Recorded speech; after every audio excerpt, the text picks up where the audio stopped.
Le samedi matin, chez les Viguiers de Villeurbanne, nous avons une petite tradition. C'est que papa fait des pancakes avec du sirop d'érable de préférence. Alors on est un peu non conformiste. Quand on était aux États-Unis, je faisais des crêpes. Et maintenant qu'on est en France, je fais des pancakes. Et ça marche bien pour la famille le samedi matin. Sauf que hier matin, je me suis réveillé. J'avais commencé un projet la veille, c'était dans ma tête. Et je suis allé dans le salon, j'ai pris l'ordinateur, j'ai commencé à travailler, j'ai oublié le petit-déj. Alors je suis dans mon truc, je travaille, il y a les enfants qui arrivent, qui commencent à jouer avec les Legos, je leur mets un petit dessin animé, ils sont dans leur monde, je suis dans mon monde, mon épouse peut dormir tranquille, je me dis c'est bien, la journée commence ok. Et puis les heures passent, 9h, 9h30, il y a mon fils Timothée qui vient me voir en disant papa j'ai faim, et il a trouvé un paquet de tucs, il me dit mais est-ce que je peux manger ça? Je suis bon bah d'accord vas-y, je pense pas trop, je suis dans mon truc, et puis après il me dit est-ce que je peux rajouter un peu de Nutella? Et je m'imagine la scène en 3 secondes, hein. J'aurais dû prendre plus de temps que mon fils, tout gentil, pour la première fois de sa vie, prend le couteau, fait un petit truc, et puis il le partage à ses sœurs, et tout est propre. Ouais. Et du coup, je retourne dans mon monde, je travaille, et puis mon épouse arrive 15, 20, 30 minutes plus tard, et elle me dit, mais Philippe, tu sais qu'on ne peut pas donner de la nourriture aux enfants sans les superviser. Et je me dis des trucs, non mais ça va. Et alors la scène, imaginez-vous ma fille Clarisse couverte de Nutella, les mains couvertes de Nutella, le visage, les vêtements couverts de Nutella. Et c'est pas tout, elle avait un pinceau qu'elle mettait dans le Nutella et elle peignait les meubles.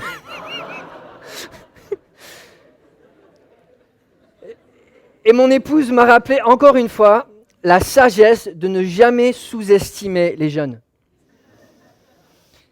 En bien ou en mal. Et j'aurais dû écouter mon épouse. Alors on continue notre série dans l'épître de Tite, au 2e chapitre. Paul vient de donner à Tite, son protégé, qui a pour mission d'implanter des églises, d'établir des églises sur l'île de Crète, des conseils pour que les églises sont en bonne santé. Il commence avec la présentation de l'évangile, les qualifications pour les leaders, un avertissement contre les faux enseignements. Et là, il va parler de la vie de l'église avec les ambassadeurs que Dieu a donnés. Il va citer des groupes qui, comme on l'a mentionné, la société n'a pas de grandes attentes, mais Dieu, au contraire, a des très grandes attentes. Il a des très grandes attentes pour les personnes mûres, pour les femmes et les hommes âgés, mûrs, et aussi pour les jeunes, comme nous allons le voir aujourd'hui, chapitre 2, versets 6 à 8. Je vous invite à ouvrir vos Bibles.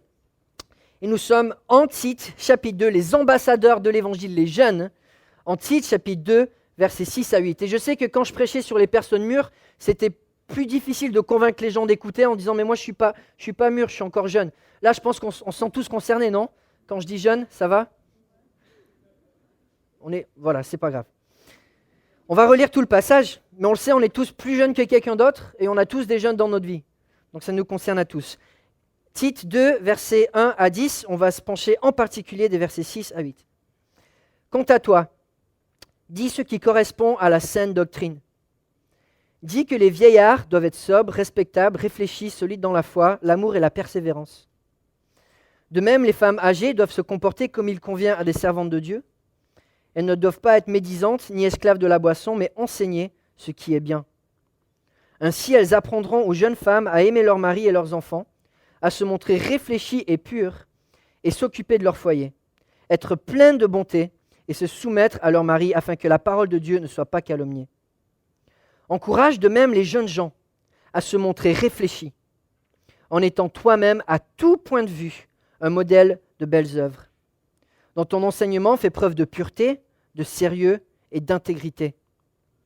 Que ta parole soit saine et irréprochable, afin que nos opposants soient couverts de honte, n'ayant aucun mal à dire de nous. Encourage les esclaves à se soumettre à leur maître, à leur être agréable en tout, à ne pas les contredire ni commettre le moindre vol, mais à se montrer toujours digne de confiance, afin d'honorer pleinement la doctrine de Dieu, notre Sauveur. Paul a des grandes attentes pour nos jeunes, de très grandes attentes pour nos jeunes. 3 grandes attentes dans ce passage que nous allons regarder ce matin. Je vous invite à prier avec moi avant de plonger dans les Écritures. Oui, Père Céleste, merci pour ta parole qui est puissante. Et merci parce qu'à tes yeux, il n'y a pas de petit ambassadeur de l'Évangile. Et une fois que tu nous as choisis pour te représenter, tu nous revêts de toute ta puissance. Dans ta parole, nous avons accès à toute la sagesse. Et tu nous donnes un champ missionnaire d'une taille grande comme le monde. Père Céleste, tu as tellement pour chacun de nous, peu importe notre âge. Et donne-nous aujourd'hui de pouvoir grandir dans l'impact que nous avons en tant qu'ambassadeurs mandatés par ton Fils Jésus-Christ pour le représenter. En son nom, on prie. Amen. La première attente que Paul a vis-à-vis des jeunes gens qu'il cite dans ce passage, c'est une grande discipline. Paul s'attend que les jeunes soient disciplinés, que les jeunes soient réfléchis, contrôlés, mesurés dans leur action. C'est ce qu'on voit au verset 6. Encourage de même les jeunes gens à se montrer réfléchis. C'est déjà la troisième fois qu'on voit ce terme juste dans ce chapitre. C'était un terme appliqué pour les hommes mûrs, pour les femmes mûres, et c'est la même attente que Paul a pour les jeunes. Les belles qualités que Paul souhaite dans les personnes mûres, les personnes qui ont vécu toute leur vie chrétienne, il souhaite les mêmes pour les jeunes. Il n'y a pas de différence, on est tous appelés à représenter Christ. Les jeunes gens, Paul les appelle à se revêtir en particulier de cette attitude, d'être réfléchis, modérés, sages dans leur jugement et leur action, remplis de bon sens, remplis de la maîtrise de soi. Paul, il a des grandes attentes et quand il commence ce passage pour les jeunes, il va dire de même, c'est-à-dire pas juste soyez réfléchis, tout ce que j'exige des personnes âgées, mûres, qui ont 20 ans, 30 ans peut-être de foi, j'exige la même chose des jeunes. Dieu, il a des grandes attentes. Et on peut les reciter, tous ces encouragements, d'être sobre, d'être respectable, d'être solide dans la foi, solide dans l'amour, solide dans la persévérance, d'être des serviteurs de Dieu, pleins de bonté, fidèles à la parole. Toutes ces attentes que Dieu a pour les personnes mûres, il les a aussi pour les personnes plus jeunes. Dieu a des grandes attentes pour nos jeunes. La société, on le sait, on en a beaucoup moins. On a beaucoup moins des attentes. Et nos jeunes manquent désespérément de grands défis. Certainement, une des plus grandes frustrations que peut-être vous avez eues quand vous étiez plus jeune ou que vous avez en tant que personne jeune, c'est quand on est sous-estimé ou quand on n'est pas valorisé à cause de notre âge. Et Dieu, lui, voit les choses différemment. Alors c'est sûr que quand on est plus jeune, on a moins d'expérience, on a moins de connaissances peut-être, on a moins de maturité dans certains domaines, c'est évident. Mais l'évangile, lui, il n'en est pas limité. Et la puissance de l'évangile n'est pas limitée par l'âge. Et Dieu veut nous utiliser, peu importe notre âge, si nous sommes fidèles et si nous sommes disciplinés. On dit souvent que les enfants et les jeunes, c'est l'église de demain. On le sait, c'est aussi l'église d'aujourd'hui. Et quand on regarde le monde dans lequel on vit et les statistiques, j'ai entendu une statistique, alors je ne sais pas si c'est vrai en France, que 95% des gens se convertissent avant l'âge de 30 ans. Le plus grand champ missionnaire, c'est chez les jeunes. Et les gens qui peuvent avoir le plus d'impact pour sauver des gens autour d'eux dans leur vie quotidienne, c'est les jeunes. Et c'est pour ça que les jeunes doivent être équipés et doivent être responsabilisés pour porter l'évangile là où Dieu les a placés. Notre société s'attend des jeunes qui soient impulsifs, impatients, portés par leur passion, superficiels, arrogants. Paul, il a une attente centrale qu'il met en avant, c'est que les jeunes soient disciplinés. Ce n'est pas l'attente qu'on a de nos jours. Alors disciplinés à l'école, le reste, on s'en fiche un peu, tant qu'ils consomment bien les produits de consommation. Enfin, il y a très peu d'attentes pour nos jeunes. Paul nous rappelle, avec les personnes mûres comme les moins mûres, quand on s'appelle disciple, il faut être discipliné. Et les jeunes gens sont appelés à être disciplinés, à être réfléchis. Quand on regarde à la Bible, c'est rempli d'exemples de jeunes gens qui ont eu un grand impact pour Dieu. Jésus, à 12 ans, ses réponses sont tellement sages que les chefs religieux n'ont rien à redire. Et ils l'écoutent. Ils l'écoutent un gamin de 12 ans parce qu'il est réfléchi, parce qu'il est discipliné. On commence dès le début de la Bible avec Abel, qui est discipliné dans les sacrifices qu'il offre, il est fidèle, il a un cœur dévoué par Dieu. Et son témoignage, il est tellement brillant, tellement percutant, que son frère, il n'arrive plus à le tolérer, et par jalousie, finit par le tuer. Joseph, dans son adolescence, est vendu comme esclave, et pourtant, même dans une période, dans des circonstances difficiles, il va persévérer, il va faire des bons choix, des bonnes décisions, pour pouvoir faire la différence là où il est, et il va sauver toute sa famille, et même la nation d'Égypte.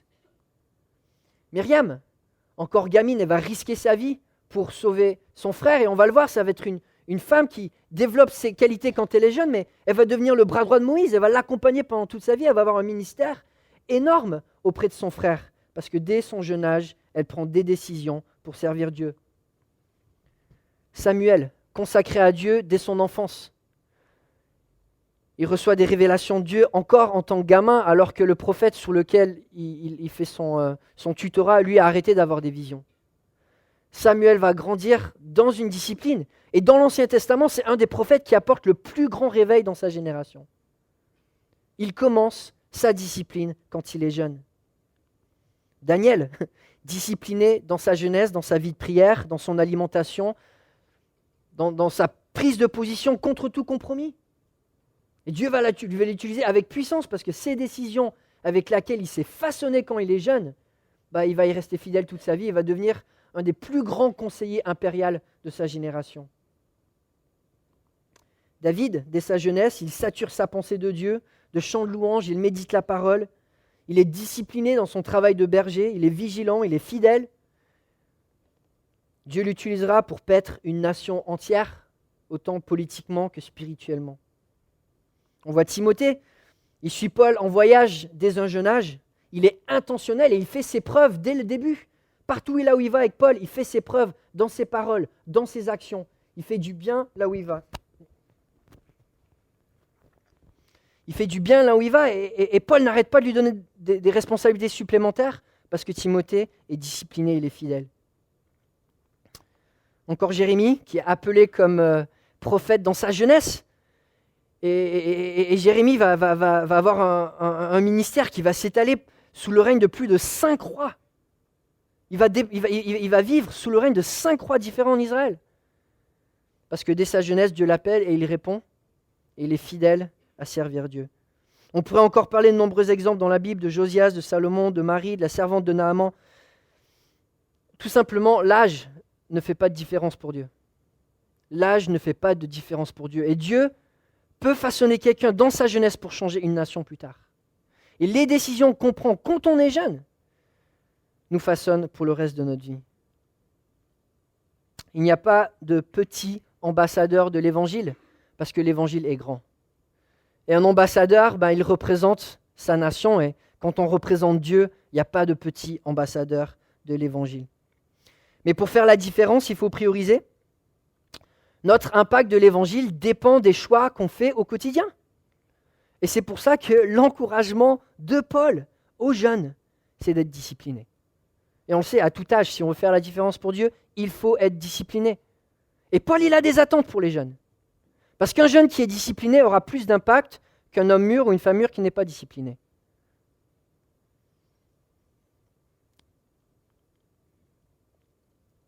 Paul donne ce conseil central aux jeunes. Si on veut faire la différence, il faut construire notre vie par des choix qui nous poussent vers l'avant. Construire notre vie en rachetant le temps, en investissant dans des choses qui comptent et en mettant en pratique dès aujourd'hui ce qu'on voudrait faire demain. Dans le psaume 119, on lit le psalmiste qui s'exprime en disant « Je suis plus perspicace que tous mes maîtres, car je médite tes instructions. J'ai plus d'intelligence que les vieillards, car je respecte tes décrets. J'écarte mes pas de tout mauvais chemin, afin de me conformer à ta parole. » Là, voit un homme qui est encore jeune et qui pourtant, là, il va écrire le plus long chapitre de la Bible, le psaume 119, qui est rempli de sagesse. Pourquoi ? Parce qu'il prend des choix intentionnels de se discipliner dans la méditation de la parole, dans la mise en pratique de la parole et dans les choix qu'il fait de s'éloigner des choses qui sont secondaires et qui sont mal et qui l'éloignent de Dieu.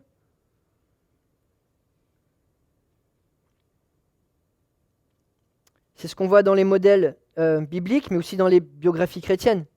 Les hommes et les femmes de Dieu, les biographies qui m'inspirent le plus souvent, c'est des gens qui, dès leur jeunesse, vont prendre des décisions qui vont faire la différence. Harry Truman a dit avec raison « Après avoir lu la biographie de grands hommes, j'ai compris que la première victoire se remportait sur soi-même.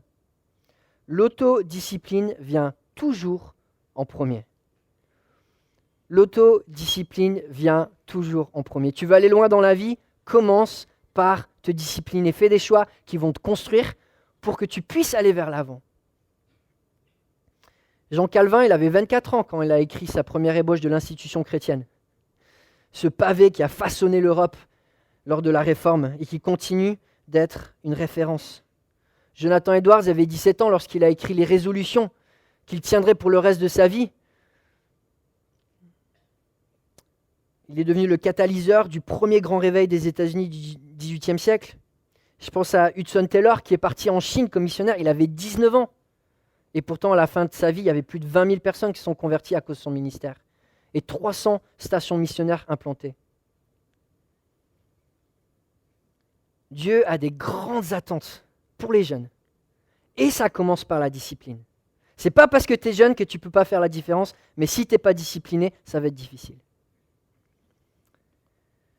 L'encouragement pour les jeunes, c'est d'être discipliné. Et deuxièmement, c'est de trouver des grands modèles. Trouver des grands modèles. Et là, Paul va dire à Tite, tu dois être toi ce grand modèle. Et il va donner des qualifications que Tite suit, mais des qualifications que nous devons discerner dans les mentors et dans les leaders et dans les modèles que nous voulons suivre. Je relis versets 6 à 8. Encourage de même les jeunes gens à se montrer réfléchis, en étant toi-même, à tout point de vue, un modèle de belles œuvres. Dans ton enseignement, fais preuve de pureté, de sérieux et d'intégrité, que ta parole soit saine et irréprochable, afin que nos opposants soient couverts de honte, n'ayant aucun mal à dire de nous. Pour que les jeunes puissent faire de grandes choses, ils ont besoin de grands modèles, d'exemples d'hommes et de femmes de Dieu qui donnent envie. Et Paul va donner cette charge à Tite, il faut que toi, tu sois ce modèle pour que les jeunes puissent suivre. Il faut que toi, tu sois un modèle. Et il va donner les qualificatifs de ce modèle. 3 choses. Un modèle de bonne œuvre en tout point de vue, rien que ça. Un modèle de bonne œuvre dans tous les domaines de la vie qu'on porte des bonnes œuvres. Un modèle qui enseigne de manière pure, sérieuse et intègre. Et un modèle dont les paroles sont saines et irréprochables. C'est le genre de modèle qu'il faut rechercher et qu'il faut imiter. Premièrement, le modèle que Paul met en avant, c'est celui de gens qui portent des bonnes œuvres en tout point de vue. En résumé, comme modèle, nous voulons rechercher ou être des gens qui pratiquent des bonnes œuvres dans toutes les facettes de notre vie. Et quand je pense à cette phrase, un modèle à tout point de vue, je repense à mon mentor dont je vous ai souvent décrit, qui a 80 ans aujourd'hui et qui quitte son travail, enfin il prend la retraite pour la première fois de l'église à 80 ans pour déménager à 3 heures de chez lui pour implanter une église. À 80 ans. Et quand je pense à une personne qui était pleine de bonne œuvre à tout point de vue, je pense à Steve avec qui j'ai fait un stage de 4 ans et tout ce qu'il faisait, il essayait d'être intentionnel, il essayait de porter de faire des bonnes œuvres.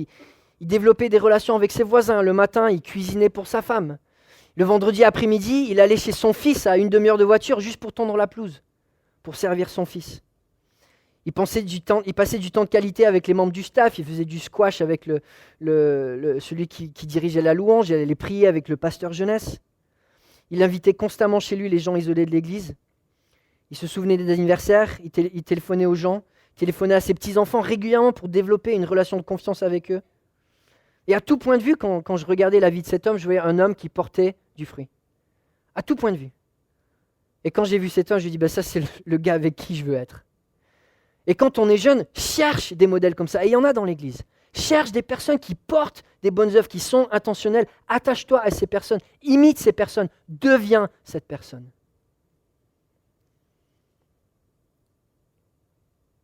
Le deuxième modèle à rechercher et imiter, c'est celui de l'enseignant. Et Tite, c'est sa charge. C'est sa charge d'être un enseignant qui forme des anciens, qui prêchent dans l'église. Mais en tant que personne jeune, et même à tout âge, nous avons besoin d'enseignants qui ont fait leurs preuves. Et Paul ici va donner les qualificatifs des enseignants qui enseignent selon la pureté, selon l'intégrité et qui sont sérieux. Et c'est vrai qu'on vit dans une génération où on peut facilement s'autoproclamer enseignant. Il suffit d'avoir une caméra, de se mettre sur YouTube. Et nos jours, il y a de tout et de rien. Il y a des choses très très bien dans les réseaux sociaux, sur Internet, mais il y a aussi n'importe quoi. Et Paul nous met en garde. nous allons ressembler au modèle avec lequel, les modèles que nous regardons, que nous écoutons, que nous suivons. Et nous avons besoin d'avoir des modèles autour de nous qui ont ces valeurs, qui sont purs dans leur enseignement. Et là, le terme pourrait être traduit par authentique, qui sont sans compromis, qui sont sincères. Deuxièmement, sérieux, un terme évocateur d'une attitude digne, qui fait honneur, qui est mesurée. Troisièmement, avec intégrité, en étant fidèle à la parole. On a besoin de gens comme ça qui sont sérieux dans la parole, qui sont authentiques, ça vient du cœur, et qui sont droits, qui ne vivent pas dans le compromis. Et quand on passe les enseignants à ce crible, il y en a beaucoup qui sont disqualifiés. Et Paul encourage Tite que les jeunes se rapprochent d'enseignants qui soient à la mesure de ce que Dieu souhaite des enseignants, tout simplement. Et là, le terme que Paul utilise pour Tite, il va dire « encourage les jeunes ». Et le terme pour encourager, on l'a déjà décrit plus tôt, dans le rôle des anciens, ça vient de deux termes, ça vient dire d'appeler aux côtés de quelqu'un. C'est quelqu'un qui te parle alors qu'il chemine à côté de toi. C'est ça l'encouragement. C'est quand tu arrives à donner une parole à propos parce que tu sais qu'elle correspond à la vie de cette personne. On a besoin d'enseignants qui marchent à côté de nous. Et comme je disais, gloire à Dieu qu'il y a des super enseignants selon ces critères sur Internet. Mais on a besoin de mentors et de gens avec qui on marche au quotidien. Et ça, c'est l'église locale. Et dans l'église locale, nous devons rechercher des modèles et nous devons être nous-mêmes des modèles. On ne peut pas juste remettre ça aux grands enseignants sur Internet. Et puis finalement, Paul encourage Tite d'avoir toutes ces paroles saines,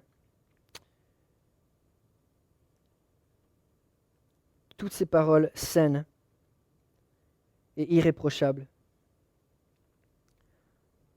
En Proverbe 18, versets 20-21, il est écrit « C'est grâce au fruit de sa bouche que l'homme rassasie son ventre, c'est du produit de ses lèvres qu'il se rassasie. La langue a le pouvoir de vie et de mort. Ceux qui aiment parler en goûteront les fruits. » La manière dont on parle, ça montre comment on vit cette maîtrise de soi. Paul encourage les jeunes à connaître cette maîtrise de soi, à être disciplinés. Et les modèles qu'ils vont devoir rechercher, c'est des gens qui montrent cette discipline, et notamment par la manière dont ils parlent. Dans le proverbe que j'ai lu, la langue a le pouvoir de vie. Quand on donne des paroles encourageantes, bienveillantes, qui construisent, ça donne la vie à ceux autour de nous. Et ça, c'est les modèles qu'on veut rechercher. Des gens qui, quand ils ouvrent leur bouche, ça nous pousse vers l'avant. Nos lèvres ont aussi le pouvoir de la mort, par la médisance, par les insultes, par les gros mots, par les paroles qui ne sont pas appropriées, par l'ingratitude, les plaintes, etc. Et Paul encourage Tite, il faut que tu sois un modèle dans tes paroles, que chaque parole soit saine et irréprochable. En Colossiens 4,6, il est écrit que votre parole soit toujours pleine de grâce et assaisonnée de sel, afin que vous sachiez comment il faut répondre à chacun. Et c'est vrai que la langue est un très bon signe de la qualité de notre maîtrise de soi. Paul encourage Tite à faire preuve de cette maîtrise pour être un modèle, parce que les jeunes ont besoin de modèles, de personnes qui maîtrisent leur langue, et quand ils parlent, font du bien, donnent la vie et non la mort.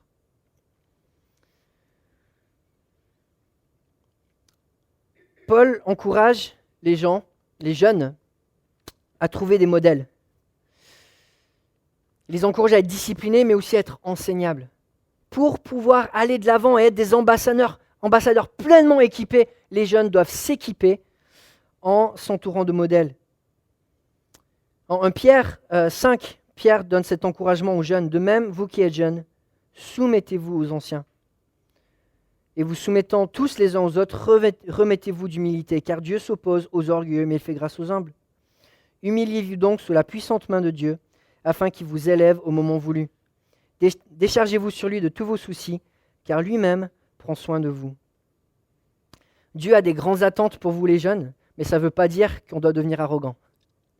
Dieu nous encourage à avoir une attitude d'humilité, de soumission face aux anciens, aux responsables de l'Église, tout en étant nous-mêmes un modèle et en imitant les modèles autour de nous. Finalement, Paul va donner cette dernière grande attente, c'est que les jeunes aient un grand témoignage. Et comme je l'ai dit, la plupart des gens qui se convertissent, ils se convertissent quand ils sont jeunes. Le champ missionnaire chez les jeunes, il est énorme. Et c'est tellement, tellement important que nos jeunes, le plus tôt possible, soient des lumières pour Christ. Il dit à Timothée que ta parole soit saine et irréprochable, afin que nos opposants soient couverts de honte, n'ayant aucun mal à dire de nous.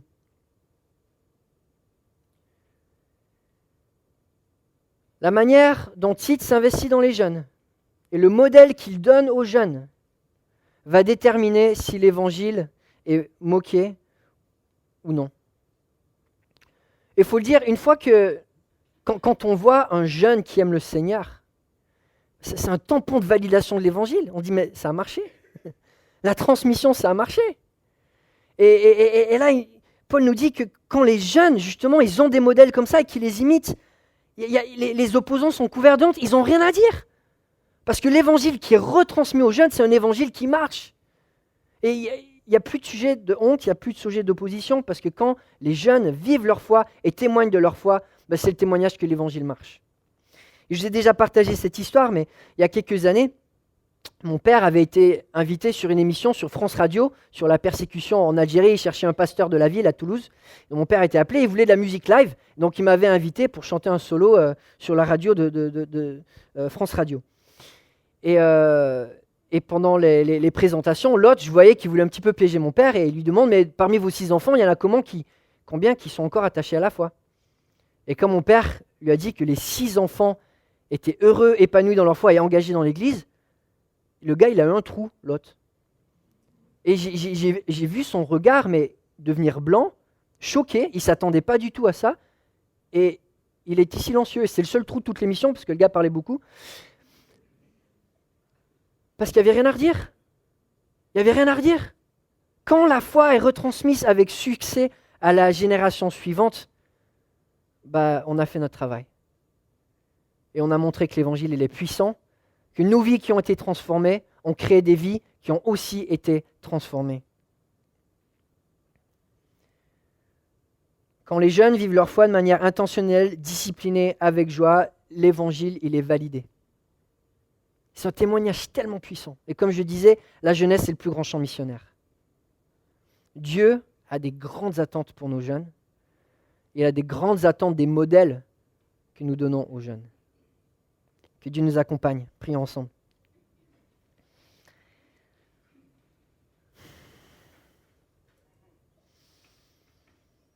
Père Céleste, ma prière pour nos jeunes, c'est qu'ils nous dépassent dans notre foi. Qu'ils nous dépassent dans ces qualificatifs de persévérance dans l'amour, persévérance dans la foi, persévérance dans la fidélité. Que nos jeunes puissent apprendre à être disciplinés et porter du fruit à tout point de vue. Ô Père Céleste, tu as des grandes attentes pour chacun de nous. Et tu as tellement de bonnes œuvres créées en avance pour que nous les pratiquions. Tu les as déjà faites. Ce que tu nous demandes, Père Céleste, c'est de marcher à tes côtés. De trouver les modèles qui vont nous inspirer et nous pousser vers l'avant, de se discipliner et de témoigner. Père Céleste, donne-nous de répondre à cet appel. Donne-nous à chacun de nous d'être des ambassadeurs de l'Évangile. Et je te prie, Père Céleste, pour un réveil dans la jeunesse de notre ville. Je te prie, Père Céleste, pour des âmes. Je te prie qu'on puisse voir toute une jeunesse se tourner vers Christ, te suivre, t'aimer et témoigner avec puissance. En ton nom. Amen.